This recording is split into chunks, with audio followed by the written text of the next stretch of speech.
Well, hello there. Hello. So the big beautiful bill has been signed by the president, as I'm sure everyone has seen and heard so far. And quite frankly, I know everyone has feelings about it, but my unsolicited controversial take is we got the result we deserved. Yeah, well, you know, that's just like your opinion, man. Our quote-unquote community likes to show up every few years, make a bunch of noise, and then not participate, go back to their couches and not do anything. So this is the result of not being involved, first of all, and expecting other people to do stuff for you. And I hope that stung. And everyone gets more involved and takes elections more seriously. Because if you're like VSO Gun Channel, they make posts saying, we're not going to show up in the midterms. No, you need to show up in the midterms and you need to vote. That's the whole point of this. That's why there's a very narrow majority and you get half-assed hammered shit like this. So that's why. I've never seen somebody misassess a problem before and then in a one-dimensional play recommend the only course of action that will continue to promulgate these problems.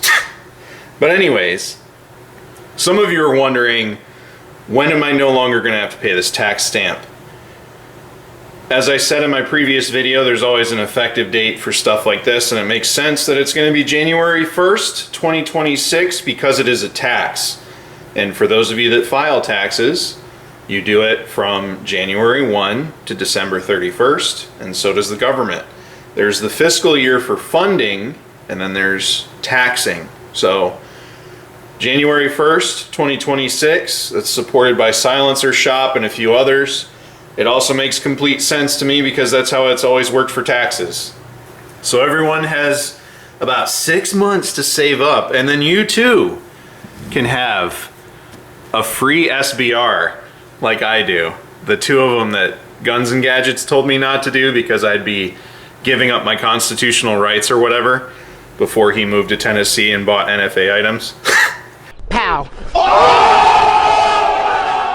Everyone rejoice! We got a small victory. And since no taxes will be collected and it's on a registry, there's murmurs of a lawsuit or several. And hopefully they will be effective. However, with the national injunction decision, I don't know how that's going to go for gun rights moving forward. Not a lot of people were talking about that.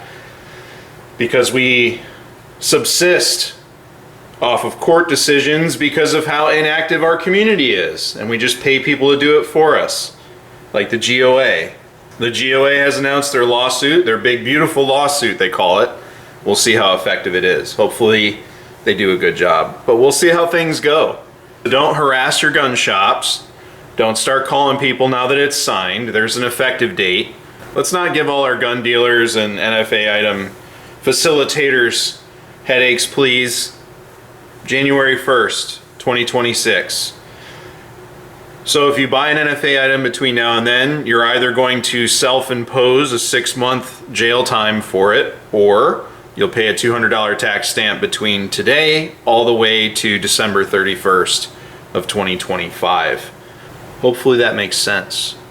Also, this isn't the final configuration of this rifle. I just needed somewhere for the VCOG to go. I'm putting a Comp M4 on it, so don't get too excited over there. But great news. We got the win we deserved. Hopefully this will motivate us to be more engaged moving forward and not just once every 5 or 6 years when there's a big Supreme Court case or there's a piece of legislation that we can get behind. Hopefully this teaches you to be engaged all the time instead of making excuses and saying voting doesn't work. Thanks for watching. Take care out there.